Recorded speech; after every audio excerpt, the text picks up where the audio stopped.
Vi um pregador agora que mora hoje nos Estados Unidos, que é um... Eu continuo admirando ele é um grande profissional, tá rico, mas tá milionário lá. Esse cara que sempre foi muito trabalhador, apesar de ser pregador e pastor. E um dia, numa conferência, ele falou assim: eu achei que Deus ia me fazer maior do que o Billy Graham. Eu pensei, rapaz, a estrutura do Billy Graham, que era um grande evangelista, é um ganhador de almas assim, fora do comum, e televisivo também. Eu falei, rapaz, eu preciso sonhar. Foi a primeira coisa que o Espírito Santo colocou dentro de mim. Você precisa sonhar. E ele, já pastoreando, casado, ele ainda tinha só uma filha, não tinha o menino dele. Hoje ele tem um filhinho dele, são um casal de filhos, todos dois adolescentes. Mas a empolgação, o que ele determinou, só que ele foi para outro caminho. Hoje ele é gerente de banco, de forma internacional, fala lá o inglês muito bem, acredito também que o francês, o espanhol e o português, ele sempre foi muito rebuscado. Uhum. E quando ele pregava, muita gente ficava admirada pela forma que ele usava a língua portuguesa. Sim. E eu vi aquele rapaz pregar em muitos lugares. Tive um tempo onde levei em congressos de juventude aqui em São Gonçalo, quando eu era líder da juventude na Assembleia de Deus de Itaúna, onde eu conheci a minha esposa, a irmã Roseli Rosa. Gente, assim, cara fenomenal, fora da caixinha. Vive a vida nos Estados Unidos, é crente, prega, coopera com a igreja dele lá, não apostatou. Mas do que ele era e do que ele desejava, quem olhar de fora pensa que ele apostatou. Uhum. Mas não, continua cooperando com a igreja. É um teólogo, é uma cabeça brilhante, é um excepcional, porém agora com o pé mais no freio. Acho que de forma mais racional. Acredito que muita gente também julga algumas situações porque os camaradas começaram a voar muito alto. Sim. Né? Convenções, grandes congressos, e quem tem tio, tia, primo, um pastor influente, leva os camaradas também para alguns bons lugares. O problema é quando Jesus não colocou ele lá.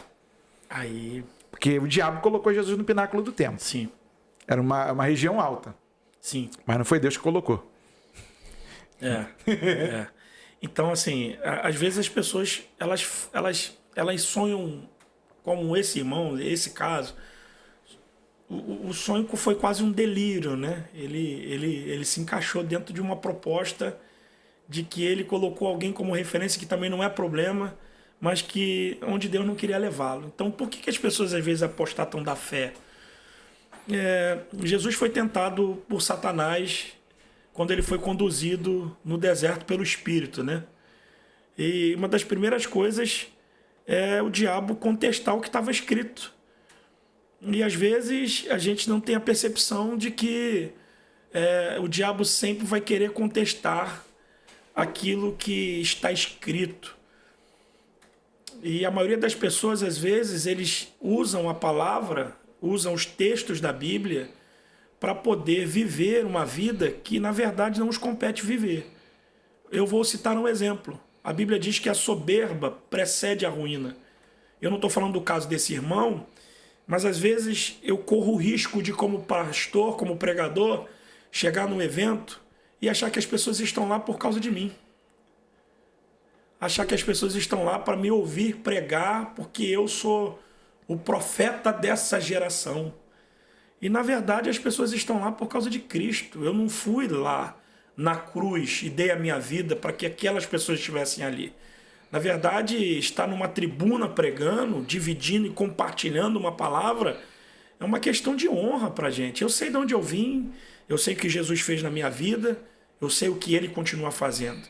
Então, a maioria das pessoas que às vezes se decepcionam, que se frustram nessa caminhada, que é uma caminhada árdua, eu estava falando isso essa semana com um rapaz que eu conheci lá em Brasília, um cantor, um abraço para ele, e dizia sobre isso. A gente fica em hotel sem ninguém, a gente viaja sem família, e às vezes fica 2, 3 dias num lugar que ninguém conhece a gente, e a gente vai com aquela pressão na cabeça que as pessoas estão lá, pagaram a passagem, pagam um hotel, às vezes dão uma ajuda pra gente, dão uma oferta, e a gente fica com aquela pressão na cabeça de corresponder àquilo pela qual a igreja, né, entre aspas, pagou aquele produto. Eu ouvi o cara falar esses dias e é uma verdade, cara. Então, assim, às vezes as pessoas decepcionam, e quando não, algumas situações que ficam mal resolvidas pelo caminho, e é comum, a gente precisa estar debaixo daquilo que Paulo disse, aquele que está de pé, cuide-se para que não caia. Queridos, eu quero agradecer a você que nos acompanha e que está sempre aqui com a gente. Tem uma chave aqui para você nos ajudar, que é doar para fb@gmail.com. Doar para fb@gmail.com. Você tem liberdade de poder nos ajudar, tá aí na telinha, você pode colocar aí essa chave Pix e nos ajudar aqui. Eu quero agradecer a você que me permite estar aqui mais uma vez, que nos abençoa e que às vezes pergunta, Pastor Paulo, por que vocês estão sumidos lá? Eu preciso de dinheiro para poder fazer aqui os podcasts. Eu tenho que pagar o Daniel aqui, ele aluga o espaço para a gente, ele faz um trabalho aqui de imagem e som muito bom, mas tudo isso gera um custo. E não é barato, mas para mim ainda está sendo acessível e através de você eu quero louvar a Deus por essa oportunidade de conexão. Aí, gente.